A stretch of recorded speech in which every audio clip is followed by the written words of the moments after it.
Belize continues to make significant inroads in getting locally produced sugar into the CARICOM market.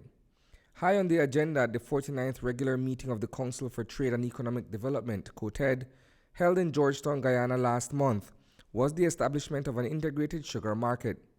This would seek to assess the interests of both regional producers and manufacturers.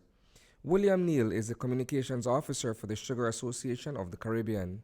After 3 years of advocating across the region with both producer states of sugar and non-producing member states, we were able to get a significant decision made by COTED. What that means is that we had some concerns about brown sugar coming into the region from extra-regional sources, and that we were worried that they were not paying the CET.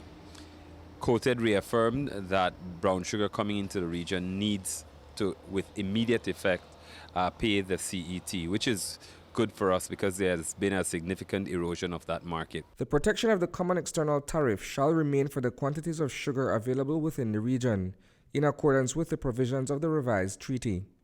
Likewise, a monitoring mechanism will be implemented for all sugars to determine the match and availability, as well as demand requirements to ensure support to the regional production of sugar. We need to get an idea of exactly how much sugar is being used in the manufacturing sector, in the retailing sector, in every aspect of life in the Caribbean.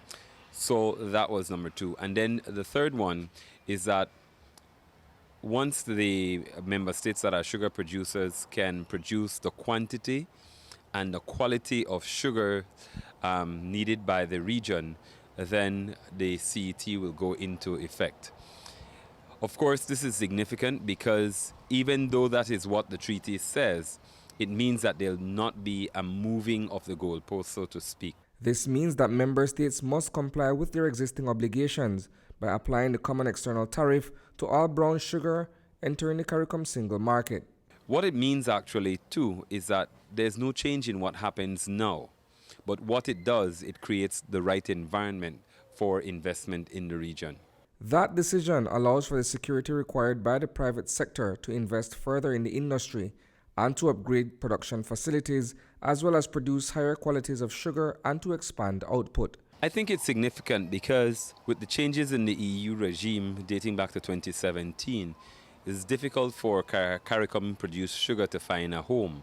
And of course, in most other regions, you have the sugar that is produced locally, meaning in that area, that you satisfy the local demands first, and then you export what is left. That means that you have a safe market.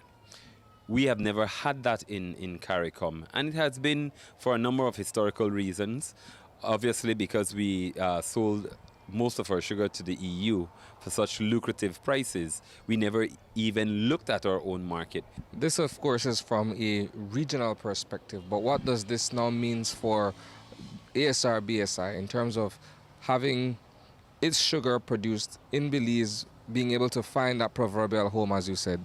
Well, it's not only for just B.S.I. It also means that Santander and any other producer in the region can compete with another regional producer instead of an extra-regional producer or with dumped sugar from outside the region. Reporting for News 5, I am Isani Cayetano.